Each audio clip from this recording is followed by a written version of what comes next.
What's up, everybody? Welcome into the Third and Longhorn Postgame Live. I'm Nick Shuley, joined by Jeremy Hills, and Mark Higgins is here too. And we're a little light today. Like it's Derrick Johnson's birthday, so everybody wish DJ a happy birthday. So we couldn't get him. I don't know the excuse for the other guys. We might look like we heavy though. Yeah. Oh yeah. A poet once said. Well, we are recapping number 17 Texas's 52-37 victory over the Arkansas Razorbacks. And let's just get right into it, man. Give me your quick thoughts on this win. A whole lot of offense, like we expected. Our QB was probably the best player on the field today. I feel really confident and it feels really good to say that. This kid's been playing better and better and better over the last, call it, month and a half. Every week has been better than the one previously. Even in the loss last week, you didn't leave that game saying, man, I wish Arch would have played better. That's not what you said. And today got off to a blazing fast start. And I mean, first 3 drives, 3 touchdowns, accurate down the field with the football, trusting his eyes, setting his feet. The ball was coming out with confidence, was on the money. One of my favorite plays was, I think, the first touchdown, honestly, to Mosley. That's probably my favorite play. Like, sees it, reads it, a guy gets loose, steps through the would-be tackler, which would have been a sack by, I want to say, that 3 technique. Right? That's a big man that you just, like, shrugged off, stepped up in the pocket and threw a dot 48 some yards down the field for a touchdown. Like it's nothing. I'm like, and then there's a couple of moments like that where you just seen maturity and decision, decisiveness with the ball, accuracy down the field. I'm like, yeah, man, it looks like his last name. Historic day for Arch, the first quarterback in the history of Texas to throw for a touchdown, catch a touchdown, and run for a touchdown. Talk about the touchdown catch too. That was a heck of a catch. Yeah. He was making, Parker was like, "Hey, I'm gonna make you look like you're an acrobat, like some of the throws you throw me." Yeah. No, man, it was a great catch. The run was good too. I really liked. We talked about that off air, right? Beautiful. Yeah, beautiful run. Putting his foot in the ground, getting. I was like, yeah, man, twice. This kid's playing ball. The catch was the Texadelphia. The Texadelphia. Special. Parker could have ran it in if he wanted to. Yeah. We were all like, Parker, just run it. And then he passes that ball. Yeah. Well, Arch ended up 18 of 30 for 389 yards, 4 touchdowns. He had 2 carries for 5 yards and a touchdown, and he had 1 catch for 4 yards and a touchdown. That's pretty solid day. How many times was he sacked? 0. Clean. And for all that we talked about, this offensive line, et cetera, like, they have props to the line for getting it figured out, props to Coach Flood for getting it figured out, props to Coach Sark for calling, changing up how we're calling the games. I think it shows a lot. And you said it when we were walking in here. Since the concussion, Arch is a different man. Yeah, man.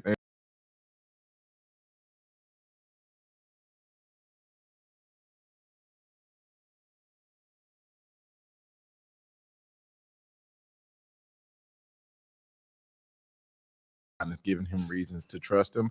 And then on the off chance that there is somebody that slips by, like we talked about, he's a heck of an athlete, and he's showing that on the back end, right? So his guys are going to war for him, and he's rewarding them. Yeah, Texas ended up with 490 total yards, 393 yards passing, 97 yards rushing, and 0 turnovers on the day. I think that's one of the keys. 7 penalties for 72 yards. We just cannot shake this penalty bug. We finally got to go up against a team that's worse at penalties than us. I believe there was, I can't remember which. I think it was a Mississippi State game. Arkansas had 18 or 19 penalties in that game, which I've never seen that. So, I think cleaner. It felt cleaner. We had a couple critical penalties at critical moments, but overall, solid day. I think if you're gonna dig in a little, it's a little scary that this is the worst rushing defense I think we'll play this year. And we ran the ball okay. I don't know. How would you say that? Average at best. Yeah. Average at best is what I would call that. 97 yards on the ground, and it doesn't even really tell a story. You can't think of a run where you said that's what it needs to look like. And a lot of that was the fourth quarter when we were. So I would love to say we got to get that figured out. There's one game left in the season, right? So like we talked about in the pregame show, though, what do we want to see from this running game? What's the grading metric from this point, right? Not what we thought it would be, but who we actually are, and then what does success look like from there. And I look at efficient running. When we call it, can we be good with what we call for what we need? And I did see that. I did see we ran the ball well enough for them to have to respect the play action. Yep. Right. I did see, okay, I would love to have, a more consistent run game that can get me 4 or 5, but this one's getting me 3 or 4. And at least that's having me in 2nd and 6 or 2nd and 7, not sitting at 2nd and 8 and 2nd and 9. So that part, we're seeing that, but I can keep saying it till we blue in the face. We got to get better there. Yeah. And you said it. There weren't as many drives this game where we made critical errors at important moments. And this offense, when we're not behind the sticks, we're a very good offense. And when we don't drop the ball, and we had, the drops came back a little bit today, but overall pretty solid day. Parker Livingston, 2 catches, 104 yards and a touchdown, including a 52-yarder, or I guess that'd be 252. Isn't my math bad there? No, I'm not doing that math. I can't do that math. It was all language arts for me, not math. Anyway, Emmett Mosley, 4 catches, 81 yards. He still looks solid. He had a rough drop, but he man. And I like that kid. I like that kid a lot. Ryan Wingo, 6 catches, 81 yards. DeAndre Moore, 3 catches, 74 yards, and 3 touchdowns. Yeah, listen. If you go back to that receiver room and everybody's comparing stats, my guy's sitting there like, yo, I'm good with what I got. first 10 was it 10 games? He had 1 touchdown and he had 3 today. 3 today. And then Jack Endries kind of came back alive. 2 catches, 49 yards. Arch, I mentioned, had 1 for 4, and Nick Townsend had 1 for 0. As far as rushing goes, Trey Wisner, 15 carries, 67 yards. CJ Baxter, 7 carries, 24 yards. Arch, 2 carries, 5 yards, and Christian Clark, 3 carries, 2 yards for overall 28 carries, 97 yards, and 1 touchdown, 3.5 yards a clip. It's going to need to look a little better against A&M. Absolutely. Yeah. Absolutely, it has to. Absolutely. Balance it out. Well, we are recapping number 17, Texas's 52-37 victory over the Arkansas Razorbacks. And let's get into the defensive side of the ball. So I'm gonna read the stats first, and they're not fun. Mm-hmm. The defense allowed 512 total yards, 324 yards passing, and 188 yards rushing. Quick thoughts on the D today. Good. Some of that was, some trash time. Mm-hmm. Some of that was some trash time. They had a really long drive there at the end for a touchdown. That was, part of that. But the truth is that this was a competitive game. This was a 1-score game all the way through. I mean, it's 24-20 at half. This was a competitive game. Now, we came out, I say we won what we call the middle 8. We won the middle 8 decisively. We got the stop that we needed at the end of the half. Sark did a wonderful job. Like, all right, we got the stop we needed. We put pressure on the punter. We forced a bad punt, got the ball in good field position, ended the half with 3, go up. Instead of going into half 21-20, we go into half 24-20. Okay, cool. Then we come back out, we score. All right, now it's a 2-score game. It's 31-20. And then from there, that's when I think that's when you got the wild little interception deal, right? I believe that's when Jelani got the Jelani got the interception. So you won the last 4 minutes of the half and the first 4 minutes of the second half. You won that. Right. And that was a big difference of just kind of how this game kind of opened itself up. I mean, it gets tough from there because now all of a sudden you get Colin Simmons being able to hunt. You get guys able to fly around a little bit. Like that's what happens. Right. So a lot of positives there. We play with a tremendous amount of effort and we're super physical. But my goodness, man, like we are starting to have, from the first play of the game, from the very first play of the game, we gave up an explosive. Yep. The first play of the game was an explosive run. Shout out to Michael Taft. If he is not, there was no panic right there. He was super calm, played in space. You got to think, it's Taft RB1 with the ball and nothing but green grass. That's a very good running back. Yeah, he closed him off beautifully made a tackle in the open field, and that ended up forcing 3 points as that drive got stalled out. So, and I think that is a great example of what this defense is playing like now. It's like, what are we doing? How do we give that up? And then they step up and make these plays, right? Yep. To limit the damage. But it's going to take a little bit more than that next week. Now, not to jump ahead, but it's going to take a little bit. It's going to take a little bit more than that. The thing I like is this is a nice warm up for next week, right? I honestly think this might just be me. I think Arkansas's offense is better than Texas A&M's offense. That's fair. But A&M's a more balanced team. A&M has a way better defense. No doubt than Arkansas. No doubt about it. No doubt about it. A&M got that kid. What's the transfer kid? The defense end. I really like him over there. I forget his name. The Dreads. Yeah, the viral clip. He was going hard at the LSU tackle. Oh yeah. I don't know. Yeah, kid's a baller. I try not to pay too much attention to their names. Kid's a baller. Once they choose A&M, you just don't even. Yeah. No, they're a much more balanced offense. They on defense. When you look at them, it's complex. Mm-hmm. It is not a simple puzzle. It is very complex, right? They got smart players. Now, one thing, they're super handsy on the back end. So what my hope is that we don't get like this let them play mentality and then it's thrown. I hope they call that, because I think that's going to disrupt what A&M wants to do on the back end of the pass defense. I genuinely believe I totally agree. Right? I think that's the part that they're susceptible, right? Although if they do call it pretty tight, might be bad for us on the other side, because A&M's got some receivers for the most years. You won't say that. This year you say that. Yeah, KC Concepcion, the transfer out of where was he at? NC State. Yeah, I remember watching him last year and know how that kid can play. I was not happy he signed where he signed, but he's happy for him. He's a baller too.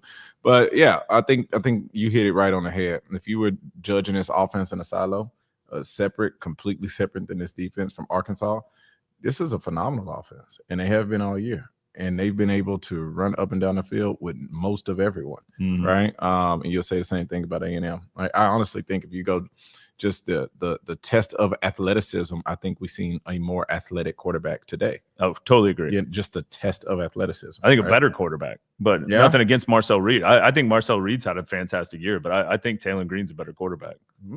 That's a hot take. I mean, that's a Nick's hot gonna take. be in some mentions over there. Is that a hot take? I think that's a hot take. I think a lot of people got Marcel as a dark horse Heisman.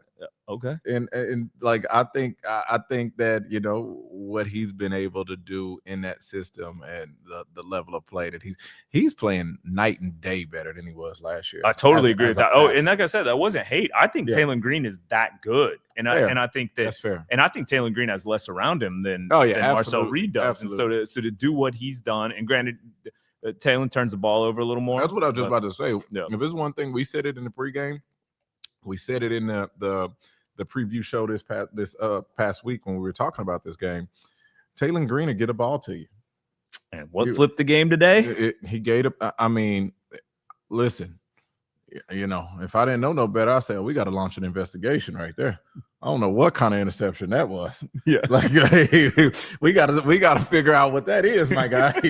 I have no idea what he was. I don't think anyone does. Yeah, I don't think anyone. And you can see it in his face that he had that old snap moment. Like, what did I just do? Right? Mm-hmm. Like, but that little lapse of judgment that has plagued him even before he's gotten to Arkansas and is, unfortunately stayed with him throughout his game.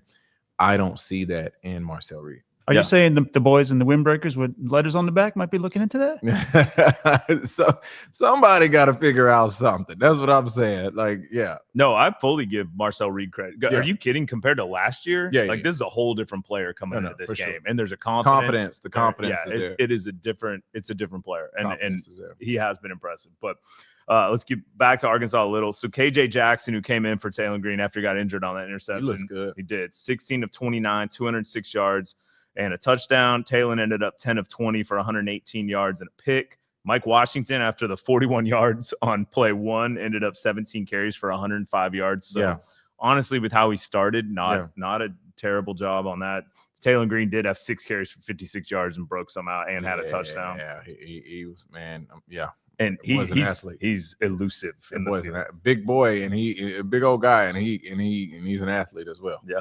Man, I saw somebody on the sidelines that used to look like that. Yeah, OBY, huh? Yeah. And then KJ Jackson had 4 carries, 17 yards, and a touchdown.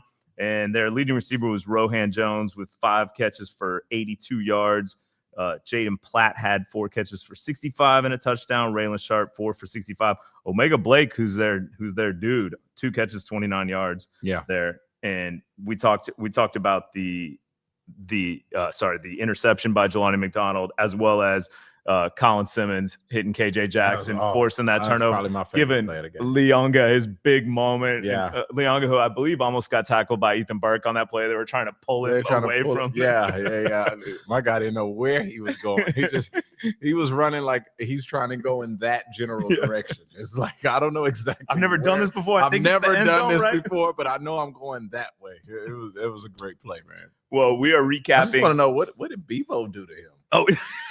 I was like, he's gonna get so much hate for that. Yeah, like, he bro, threw the ball into Bevo's face. I've never seen anyone do that. What did Bevo do to you? I thought these Hawaiian guys were like super calm. Yeah. I was just okay. Leonga is such a quiet, nice guy. Yeah. Like just super focused. I love that. He didn't know what to do. No, he had no clue. He had no celebration plan. He so did like, not throw the ball to Bevo. And he didn't have it planned. He seen Bevo and just lucky he didn't hit Bevo. Could you imagine? Bruh. He might have been in some bracelets. Yeah, seriously. Well, we are recapping number 17, Texas's 52-37 victory over the Arkansas Razorbacks. We're gonna go through the special teams, and then you guys get your comments, questions in. Obviously, this one's going to be a shorter one. Yeah. We're a little light on cast. Plus, there's not a ton to talk about here, not guys. a ton to break apart. We're going to have a bunch to talk about on the preview show. Yeah. I can give you a breaking score that Utah took out K-State. Oh, that's bad for they Texas. did 51-47. They came back, huh? Texas wanted. That's I tell you, man. That's a tough team, man. That's a tough team. Oh, down 10 with 5 minutes left. But yeah, on the special team side, Scott Starzik for Arkansas, 3 for 3, including a 51-yard field goal. The Devin Baylor punter, 2 punts, 82 yards, averaged 41, 1 inside the 20 with a long, a 61. Bo Meester, 3 for 109 yards, 36-yard average, but that was because he was pinning on those, and he got 2 inside the 20. Mason Shipley, 1 for 1 on a 44-yarder, and 7 for 7 on extra points. Yeah. We scored a lot today, and we talked to Niblett. Really didn't get too many chances. He did have 1 kick return for 19 yards, and DeAndre had 1 punt return for 8 yards, which I couldn't tell. I think he touched it. I think on that first bounce. I think he did too, and so he was worried because otherwise I think he would have just let that go. To his credit, like, obviously when in doubt. Yeah, it's like, bro, if you genuinely believe you touched that ball, you gotta go. Like, what's the alternative? You know what I mean? But yeah, we shouldn't have been in that situation. Well, y'all get your questions and comments in. We're gonna start hitting some of these. Shout out to Queso5044 for the sponsored comment. Good win, but please God, just let us beat Texas A&M. Amen. I mean, yeah. Like, listen, don't get me wrong. Like, I love the good Lord like everybody else. Like, if you want to beat Texas A&M, you got to go beat Texas A&M. Yep. Like, that's God's not interested. Yeah, in that one. I'm just looking at it like it's not some big bad boogeyman. It's a team. A&M has showed up week in and week out, and they've been a little bit better than whoever they play. Yeah, right? God doesn't have a dog in that fight. Anybody get that joke? Dog. Oh. A&M. Come on, anybody. Sorry. Corgi. I'm gonna hang it up. Oh, yeah. Oh my God. Just anyways. All right. From that's a dad joke. All right. From the Feel Smart. I'm a simple man. Game ends. I come to YouTube to watch Third and Longhorn. We appreciate that. By the way, on that pregame show, shout out to everybody that came down on Bevo Boulevard and said what's up. Talked about listening to the show and how much they like it. We appreciate that. That's cool. You had some individual fans as well. I believe that was you. You did. They were shouting you out. They were shouting you out. Nothing makes Nick more uncomfortable than people like recognizing. I know. It's so funny to watch. It's so funny. I'm like, did you meet Jeremy Hills? Did you meet Mark Higgins? Anyway, no, that was cool though. But shout out to everybody listening on 1300 The Zone right now. We appreciate y'all. Let's see, from Jimmy the Gringo, Higgs, that jacket is fire, man. Higgs got on an old school UT Nike jackets. It is pretty fire. The weekend I got this jacket. Derek Joe, can we get a shot of that? Yeah. The weekend I got this jacket from one of the Nike reps from my old work. I got thrown into a cactus in Mexico. Nice. So sure there's a good story behind that. Put that behind the paywall account. Yeah, I need to know what happened. I'm sure that involves alcohol, but the jacket looks great. And yeah, shout out to Derek Joe, everyone for producing back there. Appreciate it. As always, he hadn't gotten a shout out.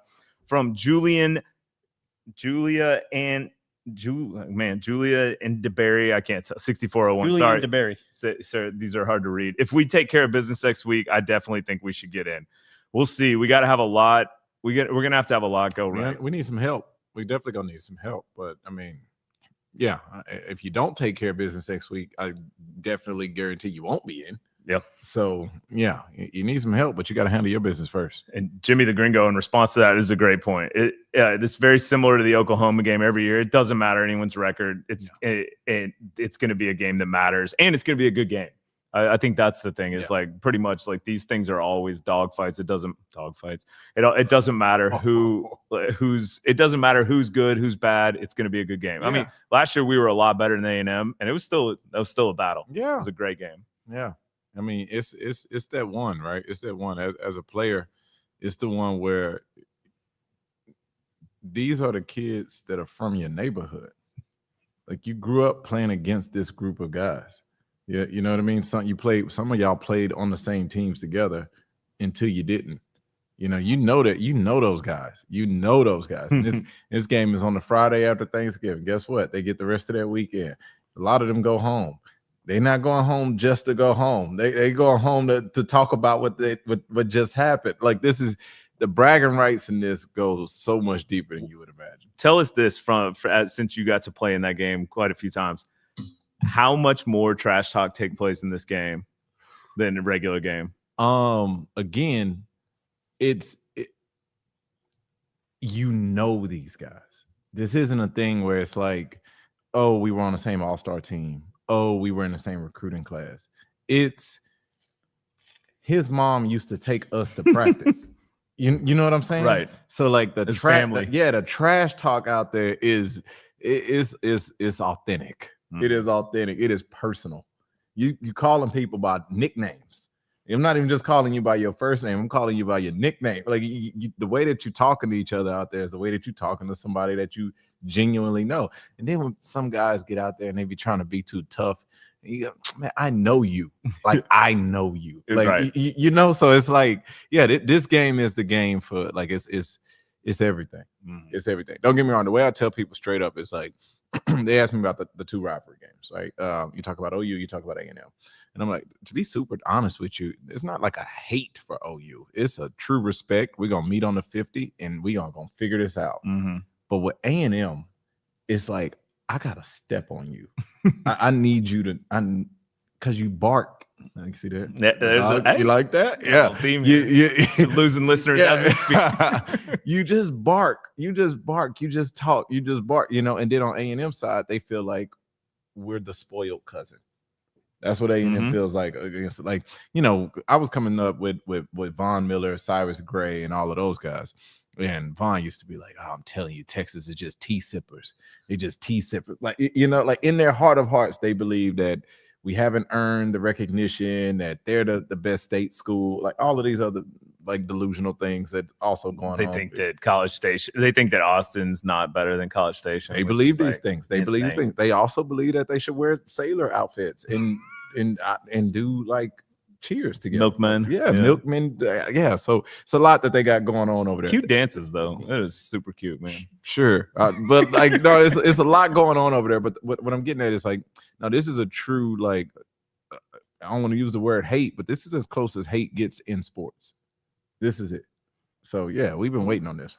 Well, this from Jeff Moe. This is a really good point. Defense really missed Ant Hill today. So this is actually something we need to talk about, because I think, look, if Ant's not able to go next week, and that Ty Anthony Smith targeting penalty, by the way, did he change his name this week? Because the announcers kept calling him Ty Smith, and I'm like, I'm pretty sure his name's Ty Anthony Smith. It's been that since he's been getting recruited. But not having Ty Anthony for the first half and possibly not having Ant Hill, that's huge. That's massive. So that is massive. I think we're going to see a lot more Brad Spence. We did see Trey Moore, and I have a feeling they're going to slot people around there. Obviously, Leonga will still be where he is, but hopefully Ant can That's go. What I'm saying. I just got my fingers crossed that the the break that Ant got today was enough for him to be back and ready to go. I hope so too. You know, if that kid can play, he's going to play. Absolutely. I know people were worried that kid's opting out. He's not. No. He's not that kid. If you believe that, then I just will have to respectfully say you haven't met him. You don't know him. Yeah. No, he's not a regular season opt out. Nope. Like that's the thing. I mean, we can talk about postseason another time, but we'll see. So from Raxicle, what's up, nerds? Love y'all's content. Keep up the great work. I don't know how to take that. Thanks. Yeah. I'll take nerd. I haven't been called that my whole life. So from Jimmy the Gringo, is that fig tree and snake plant behind Nick real plants? No, they are not. So shout out to the great folks at Keller Williams who allow us to shoot this in their studio. So sometimes they got plants there. We do have conversations. Should we take them out? Should we not? So Why not? Today we just added a little greenery. Nice plant. Yeah. Gives us something to talk about. From Joe Smith, great game, no notes. Yeah, I mean, we're kind of in the same boat. We're 25 minutes here, and you know this thing, we've covered most of it. Yeah. So from El Maestro 1993, if the CFP committee loves strength of schedule, ours should be one with real discussion if we beat A&M. Agreed. I mean, that's what I would love to figure out what they value most. And the only way we can make them determine that is by doing what we need to do, because that is true. Like, what do you value? Do you value the 70-7 win against Syracuse from Notre Dame?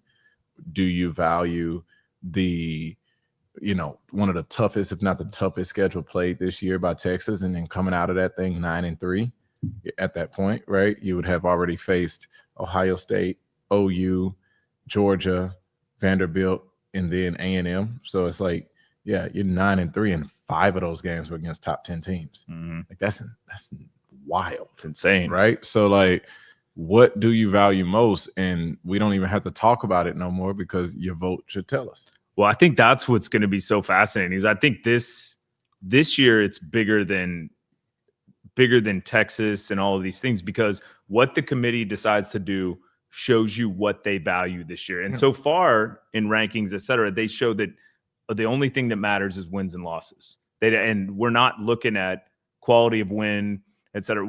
Instead, we've got this quality of loss thing that's in there now, which I don't understand. Like, I don't get that. Like, if you don't have quality wins, you count quality losses. That confused me. But I think philosophically, it's going to be really interesting for the future of college football, because if you basically say, I'm not going to incentivize you to play good out of conference schedules, we're going to see the quality of football games go down. And I hate that. I agree. And I mean, yeah, they got themselves, they're in a little bit of a pickle no matter what, right? Because if Miami wins out, then you get a 10-2 Miami who beat Notre Dame and beat them, decisively earlier in the season, but beat them nonetheless. And then you got a 10-2 Notre Dame who is 10-2, but you can't name a signature win from them. And then let's say you get a 9-3 Texas, who you can name a couple of signature wins, but you can also point to some bad losses. So it's like there's going to be pros and cons for everyone that's bidding to get in there. But at least for us as fans and viewers, we are going to get a real opportunity to see what do you actually value with this system. Yeah, and I think that's important. Yeah, I think right now Pitt's doing Texas some favors. They're up 28-0 on Georgia Tech in the second quarter. And for those that are keeping score at home, Georgia Tech's number 16, and they're ranked above Texas. So that is a huge, massive thing for us. The more of these folks that are above us going down, the closer we're going to get to being in that picture. That's that's what I'm saying. Like, if you get a Texas who is all of this goes out the window if you don't win. Yeah, exactly. But I'm saying if you get a Texas who's number 11 or number 12 or maybe even number 13, who's 9-3 with 5 top 10 games played, and of those 5 played, 3 won, right? Yeah. And I'm like, you telling that team they can't, like, they shouldn't be in the playoffs? So it's but if you put that team in, who you taking out? I know. So it's like, yeah, I don't envy their job, but at least as a fan and a viewer, I get an opportunity to see, like, all right, how is the points in this system actually graded? Yeah, it's going to be fascinating to see. Higgs, you got anything before we wrap today? I just saw a quote from Arch Manning after 45 points for Arkansas. We have a lot to clean up. We could have played better. Yeah. And also Sark, I guess he mentioned in the post game that he said he got a high five from Vince Young, and Vince said he would have loved to have had the Philly special in the playbook when he was playing. Yeah. How was that not? No one knew about it. Maybe nobody could throw it. Yeah. That's fair.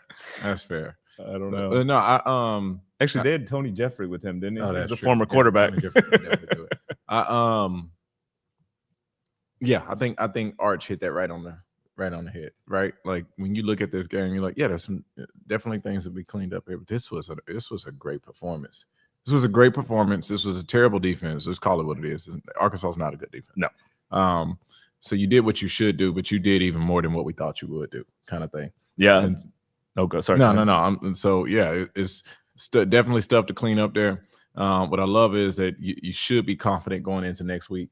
And if I had to pick out of a confident defense and an offense that I need to tighten up versus a confident offense and a defense I need to tighten up, give me the latter. Yeah.